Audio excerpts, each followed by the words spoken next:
viewers from across the globe. Today is Monday, August 24th. The 2027 race is officially on, and Nigerians are reacting to President Bola Ahmed Tinubu's appointment of former Zamfara State Governor, Senator Abdulaziz Yari, as Director-General of the APC Presidential Campaign Council. Over the weekend, the president constituted the 108-member council and charged them to confidently showcase his administration's record. We have the details.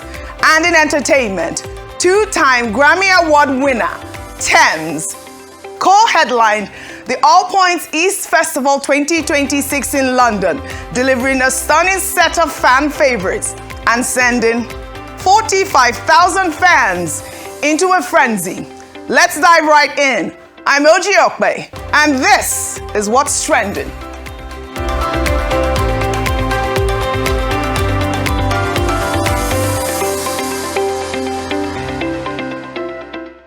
Now, before we dive deeper, let's see what you're talking about right now. We've been tracking conversations on X, Facebook, our YouTube live feed, and of course, Leke. And three stories are dominating your timelines this morning. Trending at number one, desperation and outrage are growing as scores of commuters have found themselves trapped in a traffic gridlock on the Benin-Agbo Expressway for 3 days. In one deeply disturbing video, a man reveals that an ambulance stuck in the traffic jam was carrying a dead body. Nigerians are furious and demanding answers. And trending at number two, a shocking infrastructure vandalism video has gone viral, showing young men in the north smashing concrete drainage structures by a roadside in broad daylight to extract iron rods for sale. The eyewitness recording the video asked the question, cutting to the heart of the matter. Is this how we will progress? We'll discuss. And trending at number three, an aide to Edo State Governor Ngozi Olejeme is walking back his threats after warning Afrobeat star Davido against performing in Edo State again for mocking Governor Olejeme by posting his alleged D7 Wike results on his social media handles. We have the details. Now, here is where you come in. Join the conversation. Use the hashtag What's Trending with OjyOkpe. Comment on our live feed. And of course, Leke. Tell me which of these stories matters most to you, because for the next hour, we're going into everything that has Nigeria and the rest of the world buzzing. But first, FCT Minister Nyesom Wike is once again rewriting the rulebook on Nigerian political strategy, declaring that he will not join the APC Presidential Campaign Council because he is not an APC member, but insisted that his absence from the council does not mean that he's not committed to delivering votes for President Bola Ahmed Tinubu. Let's watch. Let me tell you, in 2023, I was a member of the APC Presidential Campaign Council. I was not there. But did I support President Tinubu? Yes. People don't understand why I cannot. It's not that one is not qualified. Who is more qualified than me? But let me tell you the history. Why I would not want to be, even if the president calls me to say I want you to be, I will say no. He will say why? So let me tell you the history. In 2015, the Minister of Transport was the governor of Rivers State. He was the DG of Muhammadu Buhari. Before he knew, I put the carpet off his feet. He lost. He didn't get 25%. In 2019, he was Minister of Transport. He became the DG. He lost the state too. Olusegun Saraki, Bukola Saraki, was the DG of Atiku campaign. In 2019, he was running around doing articulate. I called him. What are you doing, Articulate? Go home. He lost his state, lost his own seat too. In 2023, Abdul Zamboa became DG of Atiku. He lost his state. In the same 2023, Lalong was the DG of the present president. He lost his state. I don't want to lose my state. I will be in my state. I have two states, FCT and Rivers State. What's important is, are you able to deliver those 2 states? So it's not about being DG. If you are a DG, you don't win your state. What's the essence of the DG? So everything matters about state. It's not about being a member of the campaign council. Every politics is local. If you cannot deliver president in your state, so how will you say you won election? If you lose your own state, even if you're a DG, you'll be ashamed. When you say you won, you say you won what? You use my word to say you won. Why did you win in your own state? So for me, those things don't matter. Anybody who knows that you have something to contribute, you don't need to bother yourself. Well, Wike also declared over the weekend that his job is to give Atiku Abubakar and Peter Obi high blood pressure, saying he wants to make them sick throughout the elections. He dismissed the opposition entirely, insisting that there is no formidable opposition party in Nigeria today, with the PDP weakened by internal crisis. For the APC Presidential Campaign Council, Wike may be their most potent electoral weapon, as he's operating entirely outside their structure through his own rainbow coalition spanning Rivers, the FCT, Bayelsa, Benue, and Kwara states. Good morning, Dr. Abati. Good morning, Ayo. Welcome back. Thank you very much. Yes, thank you. Even though it didn't feel like I was gone, because I was working throughout. Yes, Every single day I was producing. So everyone's saying that I went on vacation holiday. No, I was working and I was producing my super producer. Anieze Asake. Very well done. Thank you all for holding for. Yes, she was fantastic. I mean, great. Thank you. So, I mean, Sorry, before you go on the line, I must comment on your hair. I see the Oji is always black, but I'm the woman on this table. So my daughter inspired me. She told me, you have to do something different, Mom. You cannot keep it up like this. But people don't think I change my hair. I do. I change my hair. I like I can see. I like it looks lovely. Thank you very much. Thank you to your daughter. End it. You know, some people that came here, they were using Yaba. If you are upgrading, you have ended it. You deserve it. Thank you very much. Thank you. And of course, thank you. Finally, I looked through our live stream. During my production, and I saw, because obviously I was trying to take some comments. So I'd like to encourage our YouTube live stream viewers to try to post more constructive, comments so that we can actually read them online. I'd love to do that. And shout out to some of my online husbands. There's one called Zubi. Hello. Zubi. Yes, I finally saw it for the first time. But anyways, now I'd like us to, discuss this APC Presidential Campaign Council. Obviously, that's the biggest story over the weekend. There are several reports that are being bandied around, but I'll read through all these stories and I'll come to you for reactions. Meanwhile, reactions are trailing the inclusion of several controversial figures in the APC Presidential Campaign Council. First is former Humanitarian Affairs Minister Betta Edu, who was named Deputy Director of Women's Mobilization. Betta Edu was suspended by President Tinubu in January 2024 after a memo surfaced directing the transfer of 585 million naira to a private account. Another controversial figure is former chairperson of the Nigeria Social Insurance Trust Fund, Ngozi Olejeme, who was appointed South-South Zonal Director for Election Planning. Olejeme is currently facing trial over alleged 1 billion naira money laundering. And then Nigerian Revenue Service Chairman Zacch Adedeji, the man responsible for collecting government revenue, was named Deputy Director of Fundraising. The ADC has described the council as a rehabilitation center for corruption suspects, while former Kogi West Senator Dino Melaye has vowed to challenge Adedeji's appointment in court, asking in a video posted on his social media how the man responsible for collecting Nigerians' taxes can simultaneously be in charge of fundraising for a political campaign. He also criticized President Bola Ahmed Tinubu's role as chairman of his own campaign council. Let's take a look.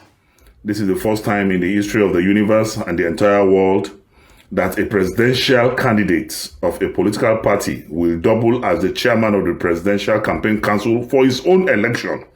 I mean, it can never get worse than this. It shows they are jittery, it shows they are afraid, it shows that Tinubu knows that even the governors in his kitty cannot be trusted. He knows that his ministers cannot be trusted. He knows that there will be an internal implosion within the APC. So that is why he wants everything to be reported directly to him as the chairman of the Presidential Campaign Council.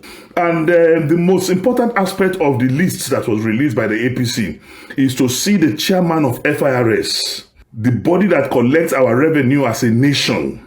The chairman of FIRS is the deputy director or deputy chairman or whatever it is for fundraising for Tinubu's presidential campaign. Is there no conflict in this? As a lawyer, by the grace of God, Monday I'm heading to court. We have to test that. If that is not conflict of interest, I don't know what else it will be.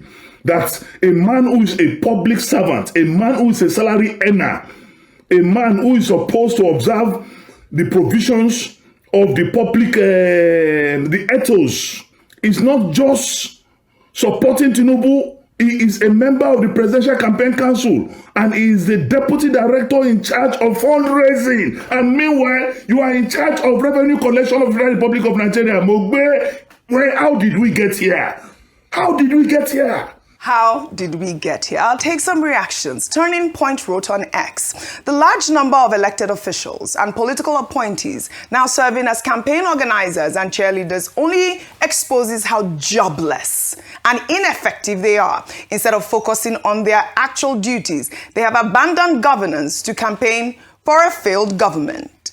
Now, Nelson wrote, you guys in the APC are truly immune to scandals and shame. How can you include the chairman of NRS, Zacch Adedeji, a man in charge of the nation's revenue collection, as part of the APC's Presidential Campaign Council, and as the DD fundraising? Don't you guys think, I mean, this is the question that is out there, and I know that you are reading, you know, some of the names that, you know, have been bandied around. I'd like your comments because we also have a report from the wheel. You know, this is just one report from the wheel, and I'll read out that one really quickly.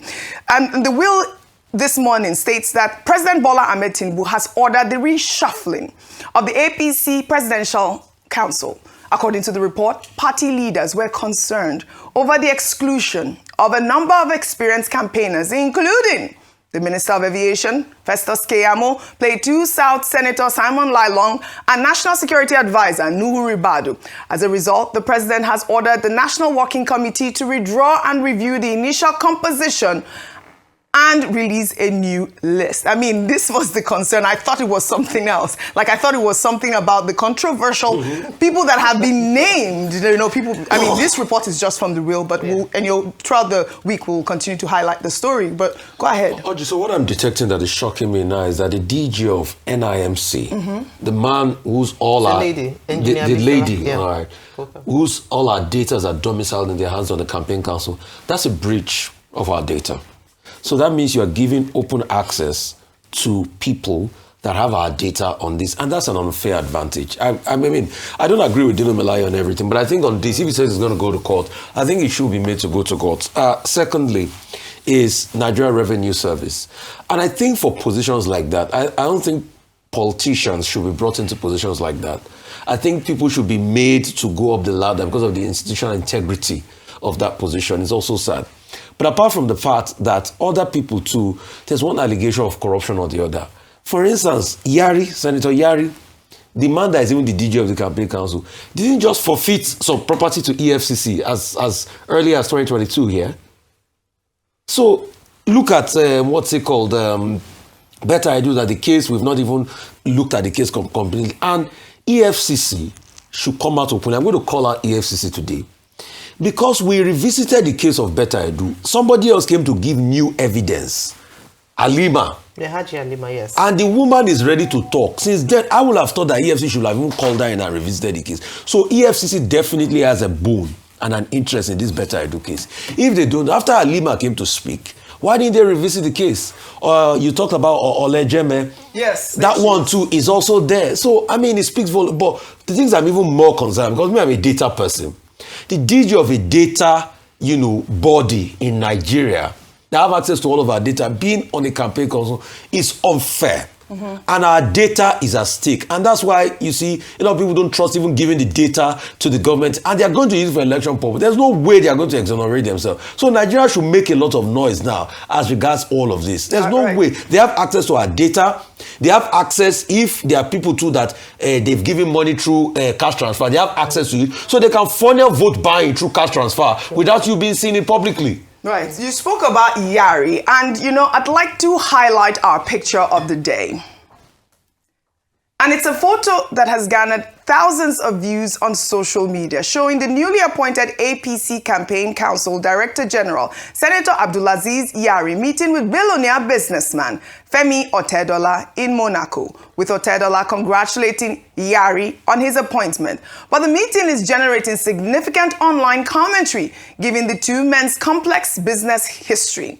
In December 2025, Otedola sold his controlling 77% stake in Geregu Power PLC to Yari's Mamam Energy Limited in a landmark $750 million deal, only for Geregu to default on a 6 billion naira bond repayment just 8 months later in July 2026. Senator Yari has since given his firm assurance that all bond obligations will be met in full, declaring that the company is taking all necessary steps to protect the interests of stakeholders and bondholders. Femi Otedola posted the photo on his social media, and Nigerians online are questioning the motive behind the meeting, asking if it was purely a congratulatory meeting or unfinished business. Dr. Batti, I'd like to come to you on this story because obviously it was trending all over social media. You know the history of, the Geregu, and obviously the fact that Yari has been, appointed the DG of the campaign council, meeting with Femi Otedola. Well, I don't know. It's not a subject that interests me. Yeah. What Femi Otedola does with Senator Yari, yes, the bottom line is that they are business partners. What is important is the interest of stakeholders and bondholders, people who have invested in that Geregu PLC. We had a guest on this program, and we were saying, look, how can 6 billion be an issue when, you can source money to put down about 40 billion? I'm really not interested in their issue. I would have wanted to comment on the more substantive issue about the Presidential Campaign Council of the APC. Yes, you can comment. You can comment on both, because we have stories that are trending and we bring them up to the table. So, Ayo, you would comment on that so that we can all on the APC Presidential Campaign Council. First, I think that the list is unwieldy. Yes. I almost stopped when I got to number 223 on that list. And then the list started again about advisors, about parliamentary mobilizers, and all of that. Does the president need almost about 500 people to have, a proper campaign?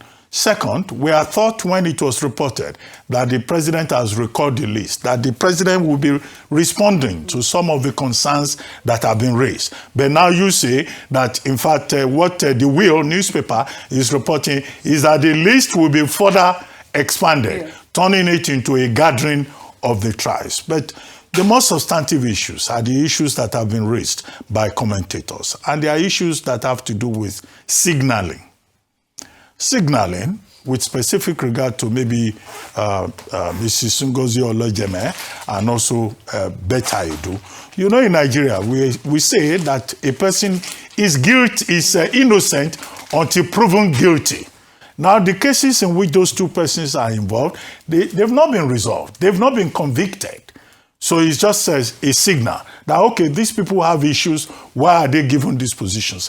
And that's why we say that there should be clarity about many of these cases. Yes. Number two is about institutional involvement.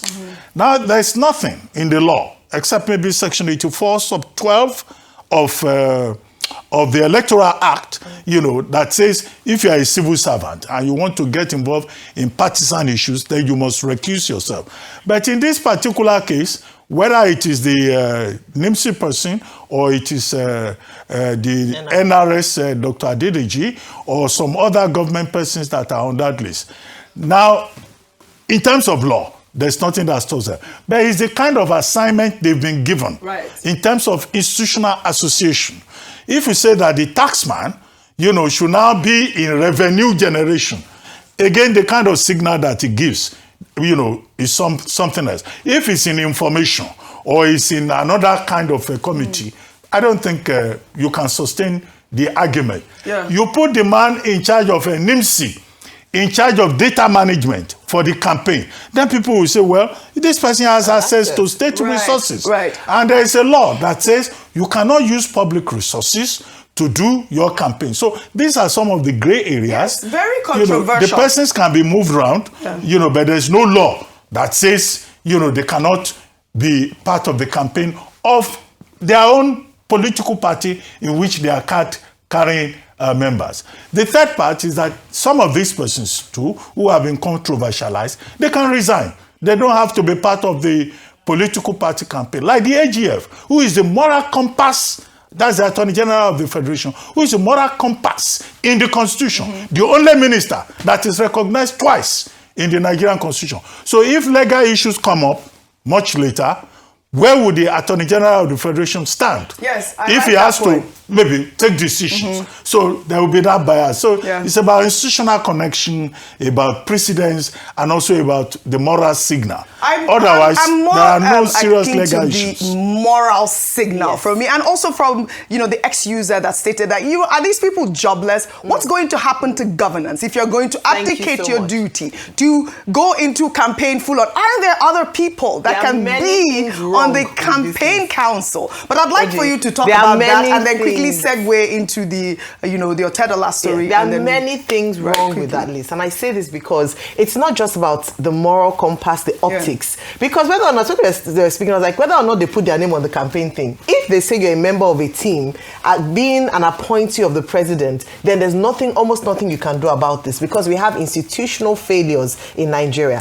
I say this because at the end of the day, in the 2023 elections, INEC had said that within 6 months post-election, there should be an audited account from each political party to find out their source of funding and how much money they were able to raise. Consistently, we do not see transparency in where these politicians are getting these huge sums of money to run their campaign. And that is why there's a breach of trust, whereby you see someone who ordinarily, like Okebasi said, according to the law, there's nothing wrong with him joining the campaign. You will link it to him using public resources for private campaign, because there's a lack of transparency and accountability when it comes to where campaign funds come from. And this is why we must continue to put pressure on INEC. Where are we getting all these billions that we are sharing? Yes, you say, oh, this person came and gave me money. Where is it coming? We want to see the audited accounts of the APC from the last election and this current one, to see that we do not mix public resources, and it's not just at federal level, at even government level, as subnationals, it's the same thing. It's the same thing when it comes to other things. Failure of institutions. In the other story, the Otedola story, SEC has been brought into question, and this was the same question that was asked when there was a defaulting of payment of dividends to the tune of 6 billion naira. It is also saying that irrespective of who the personalities involved are, let us have strong institutions that can protect the interests of the Nigerian people and uphold the rule of law in many instances. That's what we're asking for. The same cuts across for politics, and it's not just the APC, as I always say. Across all parties, where are you getting this money from? If it is public resources, then it is absolutely wrong, and it is wasting the commonwealth of the people for personal ambition. We want to see where the money is coming from. So good, but as you mean the money that was used to? No, I'm saying that the reason why there's a lack of trust when you appoint someone like that is like because Yari. there's a fear, or even or is Mr. Adedeji? There's a fear that the lines will be crossed. Yari conversation being the DG of the campaign council. I mean, your thoughts on that? Of Yari? Of Yari, actually. Yeah, before I already mentioned it, that there are people that have cases that are outstanding. Correct. He's not the only person that has the case that is outstanding. And then, sorry, just the last point on what, was said about Tinubu being the chairman. You can see from his track record that he's perhaps a micromanager. He wants to be involved directly in everything that happens in his campaign. I don't think there's anything wrong with that. People have different styles and personalities when it comes to leadership. What we should be calling for is accountability, transparency, and a question mark on certain personalities that we put in charge, despite this front of we are fighting corruption as a government. It doesn't look good at all. All right, 2026 has... I would have loved it. I would have loved a comment on Wike quickly. No. Quickly. I'm actually... Endeavor. You know we love Wike. Expert on Wike matters. How did we forget Wike? Thank you for so many things. I actually have positive. Good. I think that he's street smart. Yes. The point that he has made about all politics being local is a very, wise position. There's a Yoruba folk wisdom that says that the misfortune that befell Baba Ladie should not befall Baba Elewure. So this is a Wike behaving like Baba Elewure. And he cited examples. He cited a number of Baba Ladies who failed because they didn't concentrate on local politics. All right. Where I disagree with him is when he says, who is more qualified than me to lead the campaign for, that's delusional grandiloquence. But beyond that... Positive. No, can you use those words again? Delusion, I always... Delusional grandiloquence. But beyond that, I think his position is a very wise one. It's a very smart one. I think so. He also says he wants to give the opposition high blood pressure. Pressure. Tiwa, go ahead. I just quickly want to say something. You see, in all of this thing you've talked about Yari and Otedola, you see, one question that Nigerians have not asked is, how did Yari get 1 trillion to buy Geregu? Question. That was the question. How did Yari, a man that, what we know, he has only done politics in Zamfara all his life. Abi, can you before now show me factories owned by Yari? Can you before now show me investment owned by Yari? He rose up the political ranks. How did that man put down $750 million in this same Nigeria that you and me, okay, let me speak for us, me, I'm struggling to pay rent in this same country, and all he has only done is politics all our life. Those are the questions. Even SEC, when SEC approved the deal in December, I call it deal of the year, SEC didn't even ask. So it's the due diligence. I've asked the question. Yes, and you asked the right question because those are the questions that are circulating online. He's paid the $6 billion repayment bond, just like that. And the fact that story was so murky, we didn't whose side who is on, whether or not is the Geregu that defaulted or Yari that defaulted. We don't. I mean, the former Geregu under Femi Otedola or Yari that defaulted. Those are the questions. But Rufai, your point is well noted. I mean, we continue to highlight the story. And of course, he has said that he's going to keep the stakeholders and bondholders, to make sure that their shares are, well managed. Now, more on politics. And reactions are trailing Peter Obi's 2027 campaign launch after the NDC presidential candidate threw down the gauntlet to all presidential candidates over the weekend, declaring that every candidate must defend their credentials, their records, and subject their vision to open scrutiny, warning that anyone who hides behind power and sends surrogates to speak for them has no business asking Nigerians for their votes. Let's take a look. Every candidate must be willing to present their credentials, defend their records, and subject their vision to open scrutiny. No candidate should hide behind the high walls of power, send proxies or surrogates to do the hostings, and expect Nigerians to entrust them with leadership of their country. Every candidate seek the presidency must have the courage to come before the people, answer their questions, defend their records, and subject their vision to public scrutiny. True leadership requires presence and empathy. No one can lead from the front without standing with the communities across Nigeria devastated by banditry, criminality, terrorism, or flooding.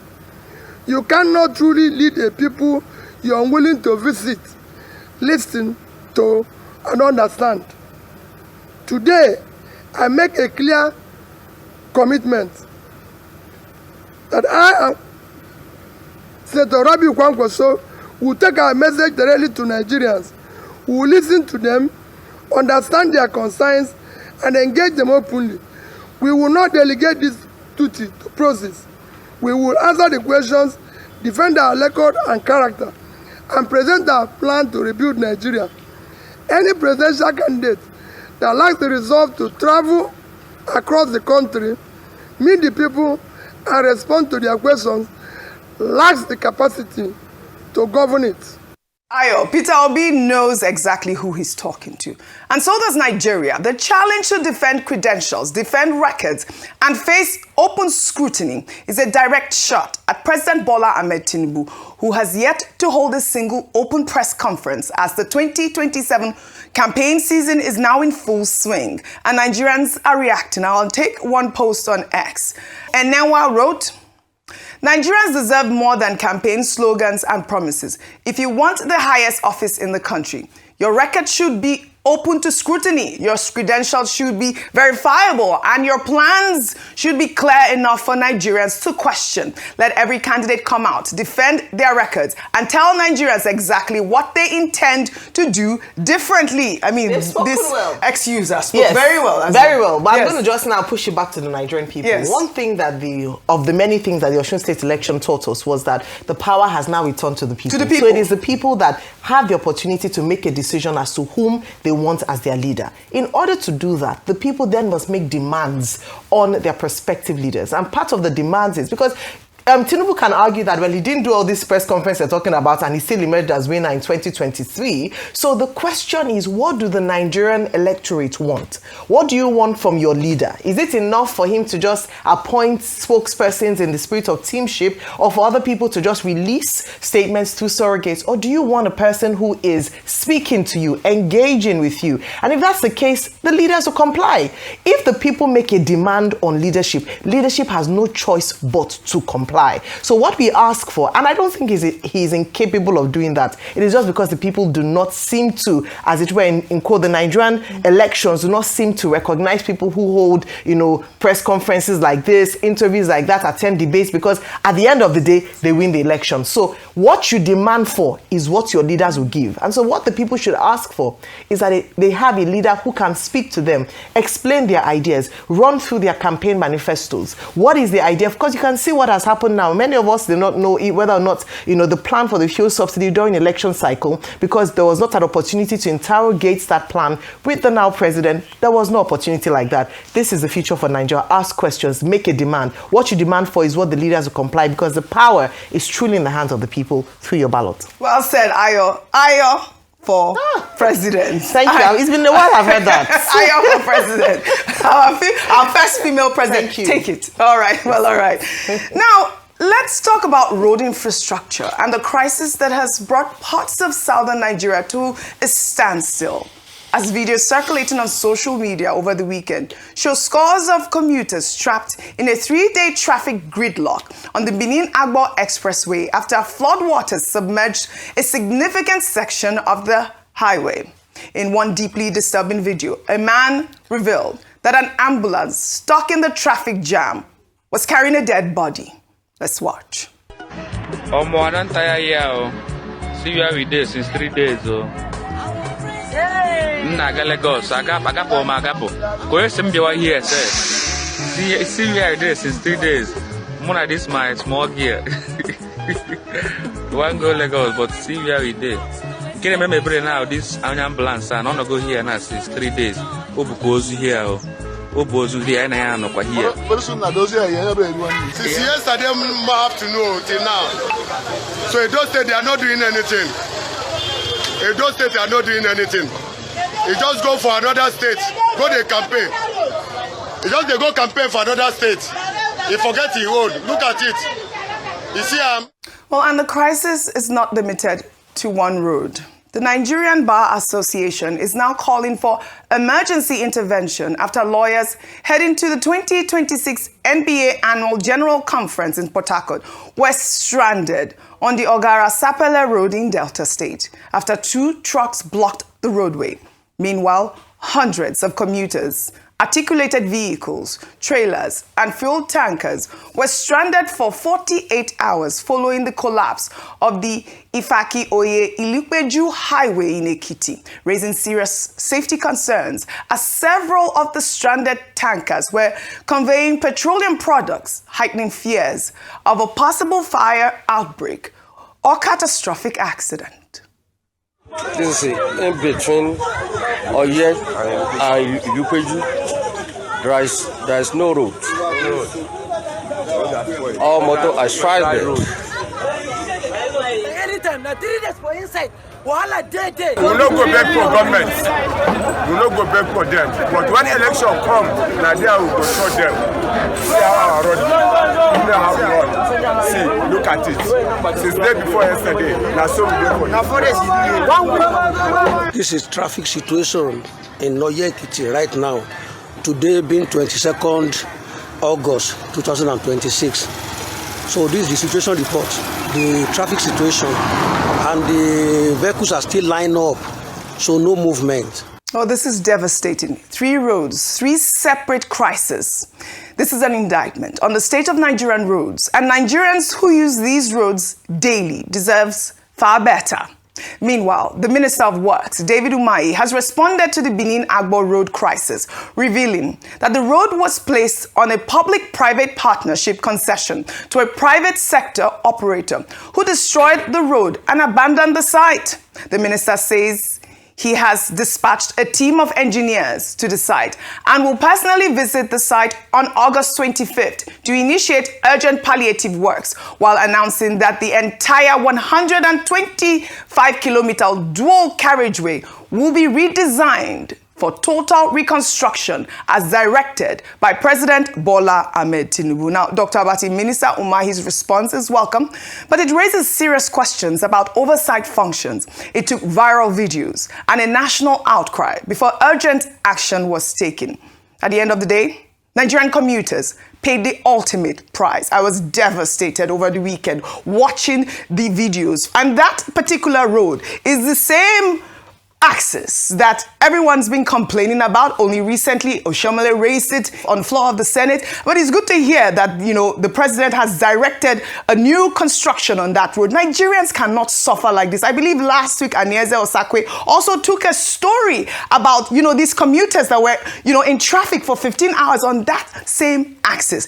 We've heard from the minister about the Benin-Agbo Expressway. Now we need to hear about, the roads in Ekiti and obviously the one in Delta State as well. Your thoughts? Okay, first, this speaks to the value of citizen journalism. Yes. We are now in a regime where you don't have to rely on the traditional media houses. Yes. You find citizens taking action and drawing attention to areas of omission, particularly in terms of infrastructure provision.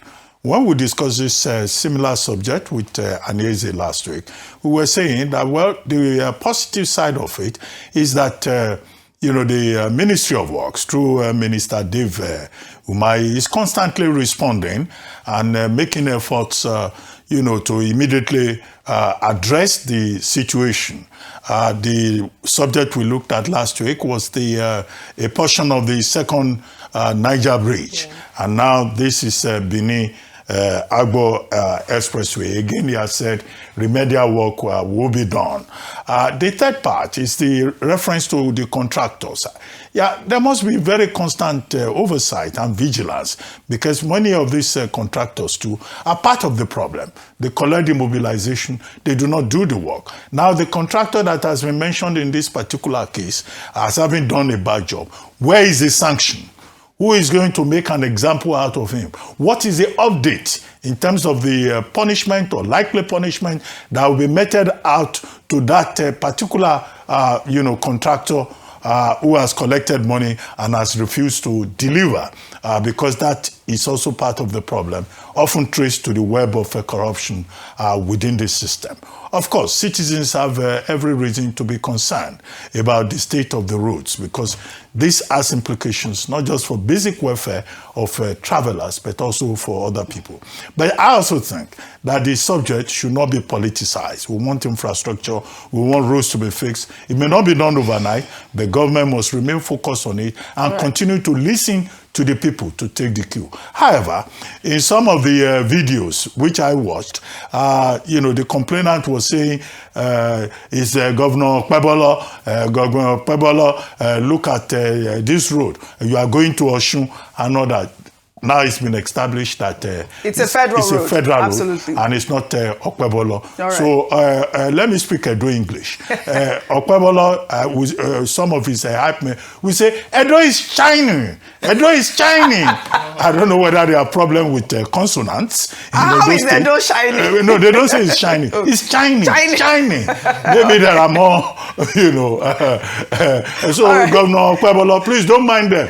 It is children. It is children that is doing but you know that governors have also been known to fix federal roads as well. Yeah, so that also is, the reason why some people are calling out his name. Yes. It was also but yes, but when you care about your people, you go out there and you fix. So I know why they're coming from as well. Some of those people. They say Edo is shining. Well, all right. It's supposed to be Edo is shining. I hope they are serious in Edo. Okay. Do you want to take this Edo one? No, go ahead. More seriously. Are you sure? Okay. All right. Okay. So we're still in Edo State now. Now, where an aide to Governor Monday Okpebolo is walking back his threats after warning Afrobeat star Davido against ever performing in Edo State again for mocking Governor Okpebolo by posting his alleged D7 Wike results on his social media handles. In the video, the aide, Apostle Cassie Chukwu, was seen threatening Davido with violence if he stepped foot at the airport. Let's take a look. As your papa no bring you up to respect your elders, Davido, I want to tell you, you have been banned from coming to Edo State to perform. We don't want to see you for Edo again, Davido. Since they saw the governor children, they saw the governor of this state, the remaining 6 years plus for this government, we don't want to see you because who I blame now that useless Israel. When they give you the infantry to the insult our governor, the best governor in Nigeria. Now Israel I blame. Davido, we don't want to see you for Edo State again. If we catch you, if we see you for airports, go tell boys when they use slap, they remove your teeth for you. So that means you repeat those words. Wow. Rufai. Atiku was later seen in a separate video walking back his remarks, profusely apologizing after these threats. The Edo State government has since stated that it did not ban Davido from entering or performing in the state, raising bigger questions about the intersection of politics, celebrity influence, and the use of public office. Your thoughts? Oji, in all of this, I think they said somebody be like Agidiwe no sets. But he said so. He himself. Yes. Now he be the Agidiwe not set. The Agidi not done now. Can you see? You see, when we see people coming around and trying to take political sides and all of this that they do, and what do they call it? Is it genuflecting or? You see, they just deceive themselves in the end. But let's go back to the substantive matter. Me, I like to treat matters critically. Please, what is Davido's offense? They say he posted results. Isn't it, Oji? Please, can they confirm that the result does not belong to the person that they posted the result? If it's only then that they said the results that they posted is not Okpebolo's own, that's why I can say Davido has done something wrong. But is the result Okpebolo's own? You should own your results. People should be able to own their results. So what did he do wrong? What is even the problem? You don't need to pass KUSAT to be president of Nigeria. No, I've not said that. I'm just asking, who is the owner of the results? They said it's the man who has D7. No. F9 parallel. Whose result is it? That's just it. So, see, if Davido had posted the contrary result, is it Okpebolo's result, yes or no? So, wait, Dr. Abati, how is it an offense to put somebody's results?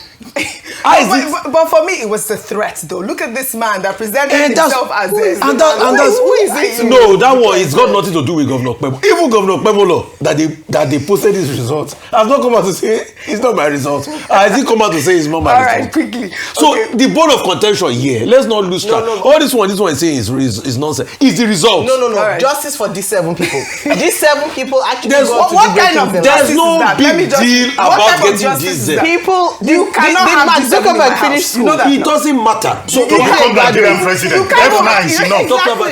F9. Justice for like people go. In fact, justice. what the For let my Constitution, people the go. Constitution There's did no not even say justice for F9, this. Dr. Abati. Now you are quoting Constitution wrongly. The Constitution said attempts. So as long Okay, you know, this is that's so funny. a notification of results All right. is a proof of attempt. All right.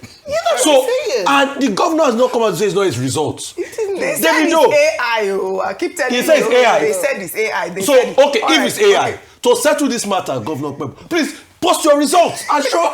You were going to tell the video something quickly so we can wrap. Davido, Yes. tell us the source of the results you posted. All right. Governor Pebolo, Okay. post a result that is contrary. Okay. If I let every candidate, for the sake of, post their results out there. Let's see their All right, results. very good. Forget about results. No. That's all we need. All right. All presidential candidates as we speak I don't today. know. Peter Obi, President Tinubu, Very good. everybody, post Atiku This is Abubakar, it. post your results. Operation Show Your Results. They just finished writing Wike now. Yes. To anyone who has gotten D7, there's hope. There's hope for You you. can still be a Look at governor. I will not agree that we are encouraging this Now you type are of... claiming that what Oji said AI right. is his No, results. enough. Let Governor I'm encouraging Pebolo people. post his results. But I think also Show the your bigger results. conversation is that we need to start talking about the people that lead us. This is Honestly. really Yes. what it is, the credentials of the people I that think the lead other us. thing And is that- also the fact that Peter Obi mentioned that in his press conference. I think That's that it. this should be what Yes. our next This should leadership. be a lesson Yes. for spokespersons. Absolutely. Because too. this Pastor Chukwu Yeah. is a spokesperson to Apostle. the government. Apostle. Is it apostle? Yes, so- Whatever. All right, quickly. Evangelist, bishop. No, that is. You know, spokespersons All right. should know that volubility is not an asset It's not. in the job. All right, You good. clear with your principal before you speak. Okay. The governor apparently did not ban Yes. No. That's the point. That's the point. It had to take an apostle Yes. to say, if we see you in Edo State, we will remove your teeth. Yes. And that's supposed to be a man of God. We don't know this man of God, though. We don't know this He's apostle. one He's of your an apostle. pastors. We don't know him. You know, this man of God is preaching violence. Right. That's the unfortunate part of that. it. I like that. This man of God. But I think that we should all speak in one voice. Are we speaking in one voice? Yes, now? they should post their results. See, Everywhere, anybody asking running for people- office in Yes. this country, post your results. That's it. There's Let's no see something it. in the Constitution. Post the result. No, I just want for public encouraging. encouraging Talk about for public the consumption. morality for Post just for President Tinubu should integrity's post sake. his I think results. it's good. Okpebolo post All his right, results. all right. Doc, are you not proud of your results? All right, are you not all a right. first class scholar? All right, we'll move. If I tell you to post your wife result, would you post it? So people that are not proud of their bother wife to ask for my results. All right, very good. Post the We have to results. go. I will see the All right. results. I will of see the results. results. They should post All right. their results. All right. Post your result. All the presidential candidates, that's all we want. Now let's highlight a heartwarming video that is melting hearts across Nigeria, showing staff of Airpeace giving a rousing standing ovation to Nigerian military personnel as they board an Airpeace flight in Abuja, with other passengers quickly joining in, turning a simple gesture into a deeply moving show of national appreciation. Let's take a look. Thank you, thank you, Thank you, sir. Thank you, sir. Thank you for your service. Thank you, sir. Thank you for You're welcome, sir. Thank you. You're welcome,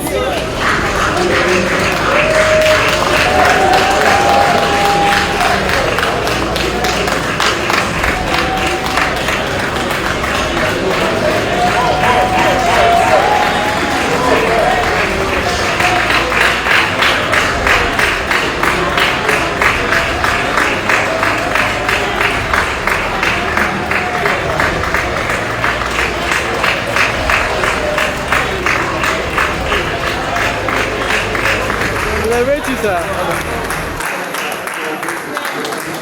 Thank you. Thank you. I mean, this is a touching gesture. This touching gesture is a part of a special initiative introduced by Airpeace Chairman Alen Onyema, who has directed the military and police personnel to be called to board all Airpeace flights first before other passengers, while airline staff stand to applaud them as they make their way to their seats. This is a reminder of the humanity of the heart of the airline. Our servicemen and women sacrifice daily, often in silence and without recognition. And this simple act of standing and applauding them as they board a flight says, we see you, we honor you, and Nigeria is grateful. Well done, Alen Onyema and the entire Airpeace family. I mean, this is, for me, one of the biggest stories that touched my heart. I mean, I saw it last night while I was producing. I mean, it's beautiful, beautiful to see. Congratulations. Kudos to Alen Onyema. Yes. But, you know, Oji, we used to honor our servicemen. No? Those that say we don't honor them, because today you were talking about America, I was just looking at you, we don't honor them. When they come in, all they just need to do is to tell us staff. Right. What's the measure staff? They don't pay for bus fare. They don't pay. No, but this is a different level of honor. But this is a different level of honor. I've seen it everywhere. In the bus, we honor them. When we are entering the bus. I've actually heard announcements at the airport where they ask military men to board first from Airpeace. So, and this is a culture that I hope that others will emulate. It is fantastic. Huge congratulations. I love it. And kudos to our servicemen. Let's now head to Delta State, where Warri came alive over the weekend as governors, ministers, monarchs, and captains of industry converged on the Agofen Palace in Warri's South local government area to celebrate the 5th coronation anniversary of His Majesty Ogyame Atuwase III, the 21st Olu of Warri.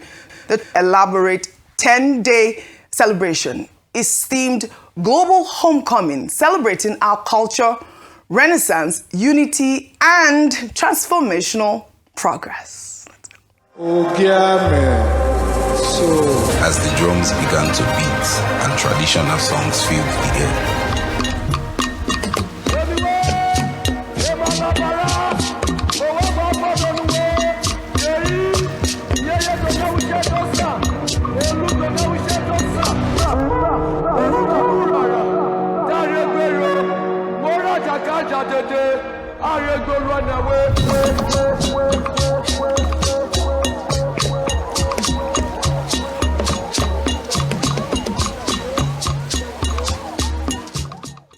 So beautiful to watch. It was a 10-day celebration. In his speech from the throne, the Olu called on Nigerians to embrace unity and build a future anchored on purpose, excellence, and collective responsibility. This is a monarch who leads from the front and understands the power of visible symbolic leadership. Congratulations as he enters his 6th-year reign. Fantastic. Many more years. Excellent. Yes. I didn't see you Delta people there. I thought you guys claimed that you are Delta. Yes, your husband. Kudos. Congratulations, of course, the Olori of Africa, Olori Atuwase III. Can we go to entertainment? Let's take a final story under entertainment, where Afrobeats superstar and Grammy Award-nominated Asake thrilled a Chicago audience during the kickoff of his latest tour. The show took place at the Credit Union One Arena, with the star performing some of his most loved hits. Let's take a look.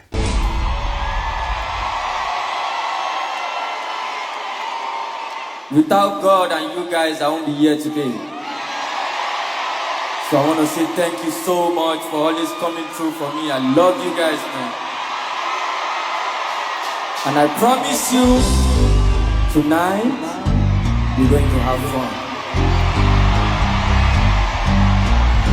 I'm a piano, it's a big vibe, but the girls them know. I'm a piano, it's a big vibe, but the girls them know. Asake continues to inspire me steadily. On that note, I'd love to thank you all for your great analysis, as always, on What's Trending. I'm really happy to be in your company this morning. Well, that's all I have for you on What's Trending today. Here is Gratitude, a hit from Asake. Enjoy it, and I'll see you all tomorrow. And as they will say, cue the music.